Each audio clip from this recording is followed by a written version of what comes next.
पौधे लगाना ही पर्याप्त नहीं, उसको पेड़ बनाना है, क्योंकि हमको बिल्कुल स्वस्थ रहने के लिए एवरेज प्रति व्यक्ति 472 पेड़ चाहिए। राजस्थान में पेड़ों की संख्या प्रति व्यक्ति लगभग 20 के लगभग है, 25 के लगभग। इसलिए हमको बहुत दौड़ लगानी है, क्योंकि पेड़ हमको ऑक्सीजन देते हैं और एक पेड़ इसके जीवन काल में 4 से 5 करोड़ रुपए की आमदनी करवाते हैं। एक वर्ष में 30 लाख रुपए की ऑक्सीजन देता है। ये ध्वनि प्रदूषण को कम करता है, तो 20 किलो अपशिष्ट को सोखता है और वर्षा को बुलाता है।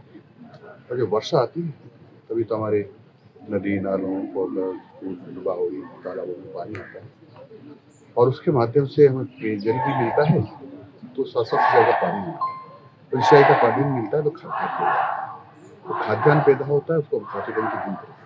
इसलिए हमको जीवित रहने के लिए पेड़ लगाना बहुत जरूरी है और पेड़ों की संख्या राजस्थान में बहुत कम है, इसलिए वो बहुत तेज गति से अभियान चलाकर पेड़ लगाने की जरूरत है। इसमें आप सब लोगों की भी सहभागिता जरूरी है। पिछले साल 7 करोड़ का लक्ष्य था शिक्षा विभाग का, बिसन मोड़ में पौधरोपण हुआ था, इस बार थोड़ा धीमी गति से ये चाहे वर्षा का कारण, क्योंकि बिना वर्षा के पौधे लगाएंगे तो पकड़ेंगे।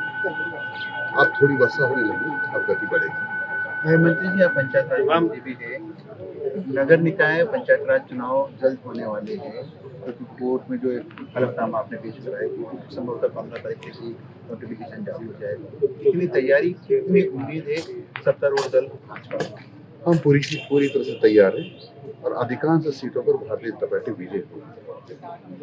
पूर्व मुख्यमंत्री अशोक गहलोत और पूर्व शिक्षा मंत्री और कांग्रेस के वरिष्ठ नेता है प्रदेश अध्यक्ष गोविंद सिंह डोटासरा, उनके बीच शीत युद्ध चल रहा है। पिछले 3-4 दिन से लगातार अशोक गहलोत जी लगातार प्रेस कॉन्फ्रेंस कर रहे हैं, लेकिन कहीं ना कहीं जो विषय होता है घुमा फिरा के एक ही आता है।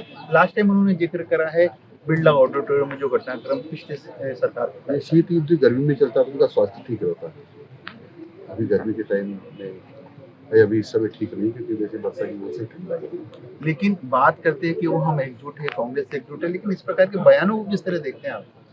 उनके घर की कलह की चर्चा मैं नहीं करना चाहता। वो लड़ रहे हैं, भिड़ रहे हैं, हमें क्या लेना देना। वो तो आपके घर तक की बातें करें। डोटासरा जी ने कुछ दिनों पहले कहा कि मदन दिलावर जी की पत्नी भी नहीं चाहती वो मंत्री रहे, वो तो आपके घर तक सीधा।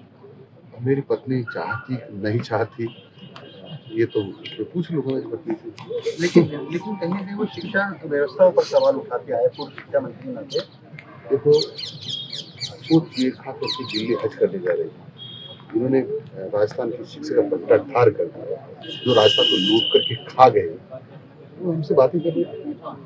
ये भारतीय जनता पार्टी की सरकार है जो बजट राज्यसभा के नेतृत्व में चल रही है। यहाँ भ्रष्टाचार नहीं होता है।